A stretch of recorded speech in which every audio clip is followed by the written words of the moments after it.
Good morning and welcome to Determining Grid Azimuth Using a Protractor. My name is Corporal Rolls. Today's task is task number 071-COM-0018. You can find that in your Skill Level 1 handbook. Okay, our task today is to determine grid azimuth using a protractor. Our conditions: you are a member of a squad or team that has received an order requiring movement. You have been directed to determine the grid azimuth from the starting point and ending point designated in the order. You have a 1 to 50,000 scale military map, a military protractor, a pencil, and paper. Some iterations of this task should be performed in Mod 4. Standards: identify the starting and ending point on the map, draw a straight line on the map connecting the 2 points, align the protractor to the map, and determine the value of the angle. Okay, before we continue on with the demonstration, I just want to address any possible risks today. We are in Arizona, it's pretty hot outside. To mitigate any risk of having any heat casualties, we've moved our training inside today in our air-conditioned hotel conference room. Continue drinking water per usual. Okay. All right, before I continue with the demonstration, does everyone here know how to plot a point correctly? Everyone does. Good. Okay. So the first step is to identify the starting and ending point on the map. So first thing I'm going to do is identify the starting point. I've given myself a grid here. The grid is 5834, last four 9244. So 5892, okay, 3444, and all right, starting point plotted. Next step is to plot the ending point. So 5981, 9257. So 5992, 5992, 8157. Okay. Ending point is plotted. Next step is to, using the edge of my protractor, I draw a straight line connecting my starting and ending points.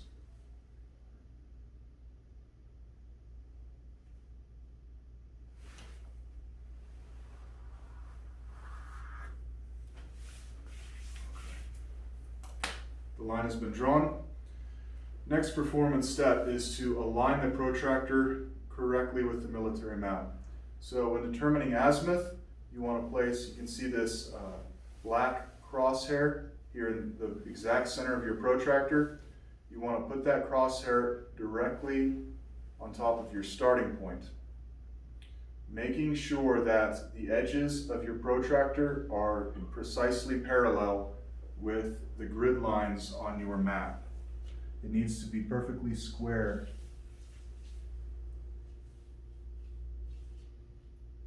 With your map. Okay, the third performance step is to determine the value of the angle. Correction, the final performance step is determine the value of the angle. To do this, you simply observe where the line that you drew on the map between the starting and ending point, you observe where that intersects the scale on the outer edge of the protractor. Now it's important to note as you do this and as we practice, like we're going to do here in a minute, that you use the correct scale. So there are 2 scales on the outer edge of the protractor. There's one that goes from 0 all the way up to 6400. That is mils. Okay, for purposes of this class, we're going to use degrees. So the innermost scale here starts at 0, goes all the way around to 360. So make sure that whenever you're determining the value of the angle, that you use the correct scale. I determined the value of the angle to be 86 degrees. Okay. Now, Google, I'm going to have you come over here and demonstrate rather practice this. Okay, so you have your protractor, you have your military map. On this piece of paper, I have a grid of a starting point. See that pencil quick? Just identify it so it's clear here. Starting point, this is ending point. Okay. So what I want you to do is I want you to plot your starting and ending point and to determine the azimuth between those two. Okay?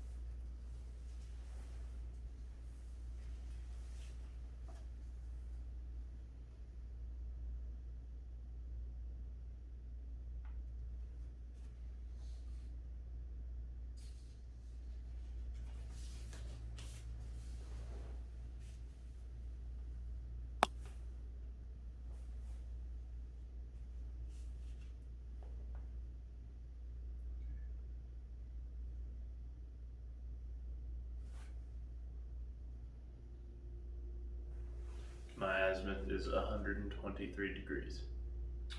Perfect. Okay, so Corporal McDougal, you correctly identified the starting point on the map. You correctly identified the ending point on the map. You drew a straight line on the map connecting the 2 points. You correctly aligned the protractor and you determined the value of the correct angle. That was the same answer that I got. Okay.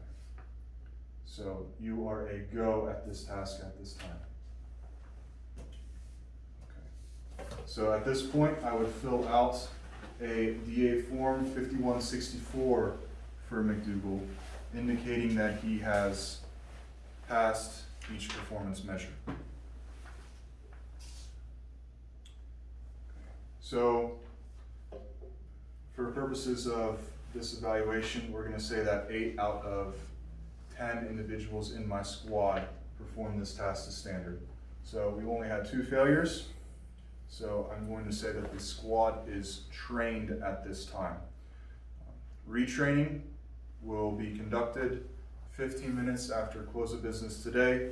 Same uniform, same place.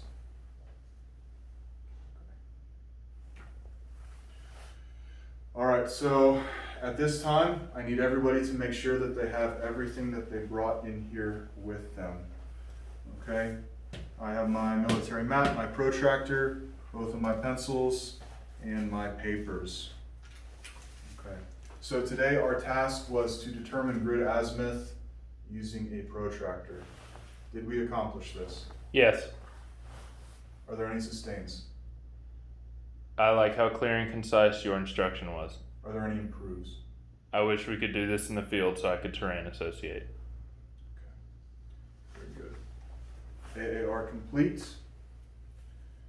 So going back to our deliberate risk assessment, we had no heat casualties. Our attempts to mitigate any kind of risk associated with heat were successful. So at this time, I will annotate that on my deliberate risk assessment worksheet, numbers 13 and 14. Okay. All right. Everyone has all their things. Okay. Let's stand up, let's push the chairs in, and let's do a quick police call of the area, and we'll call it a day.